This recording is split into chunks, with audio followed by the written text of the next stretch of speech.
Ja. Ia maulunga mau kangei. Ngau ka maka ngofu. Tia ai kama kawaanga. Ia ole malo. Ia i wharu koru. Ia i kupum kamari. Sa hao sa kumai kai whakuam kaus. A o whapea tfoi pa ia Samoa. O whae papai. Ia ole malo. O ale fio. Aina sa mani e koama, aina sa kua. Pui pui hoe. Ku mua mapule. I ku au malakaua aina kai ma le vaa fonki. Ia kai me foi suoma loi fongo sa au mo le la mu sa lua. Ko komu o kele fa ku e moku mu ku e ko mu o kele. Pa yo sa mo aina ia. Le fio le kalanga ko le fio ma le. Ka ka ku malo. Fio mai. Ku ma le fango. Kama falaanga. Ia me malu ya ke falakai. Malo sai fua.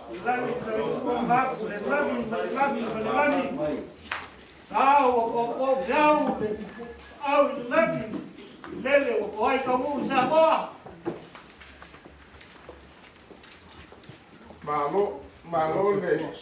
Kapwa malo ne. Kaumal. Rồi là phiêu mà leo là malo mà phải cua phiêu mà shof malo ya ba foi malo bueno mà malo loa cua leo fa ta foi fa mo mo den cua tao phiêu mà foi leo mai ya fa malo loa cua de cala phiêu mà leo malo o pa ka mo leo le kai le cua ba ngi le phiêu mà leo al ka tu malo ya Ave aí no leo, fai uma fonga ali, le fiona le pule, le ia le mo por pau si le fia. O ai ni te ma ke ia fa me kai no ka ku ma fa le so. Le ka ku ka apia un pouco. Yo lo pola unha como mira. Ya le pule a uma lá. Olha aqui uma palang. Ia mo no farkua mai ka fkafang. Ia. Ole vai ngale au kafa yo ka mai kai le au kafang ole. Yo vai no ofisa. La kona la o me ka selinga la o mo da mu. Ia ole ko inga la ka singa ale au. Ia fa ya ma sa mo la ko mo polis. Ko mai a ko. Ia le sur pole ko yo fa ya o ma. Ia palang ia o yo salvo coca la oma no mio ta ko ai no kala mai o ao ma pio mai e ka mai no wale mo ko fai no le bua de langi ka lo ko wa pio mai no mo le wa kaulu le finga ngalo le kua karofa lele wa.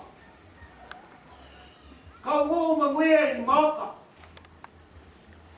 Le moka le fatswa na pure mo kuoi kwau mara kawai ngal kai malwa foki moka le maka ngofo. Lewa. Fia ni kayao ngali modua. Ole bingara mal fa kai le kuwa. Lewa makongya. O kayai leo pa boy. Kako wo sawa na kuwa. Leo pa ka muringa fa boy. Leo pa chino pa. Lo ko paia malao mamangu kako mano sabo. Malanga masio ko lea. Leo te sangai nei singa ora ka ao. Wa uma ka sa ngia le kuwa. Ora kako sino fa i de so.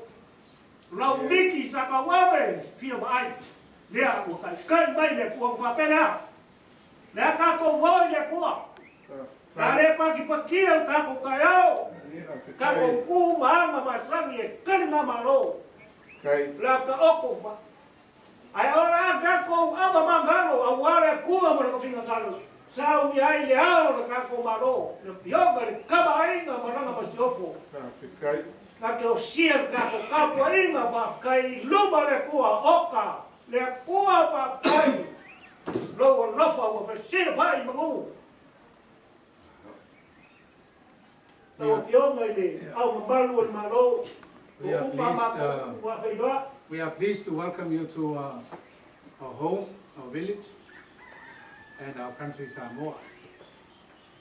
Mr. Director and your good lady, the teachers, the staff, and especially the students, you are most welcome to our home. And we are very happy that God has guided you safely to Samoa. So don't worry about the lateness and your coming late. Samoa is like that.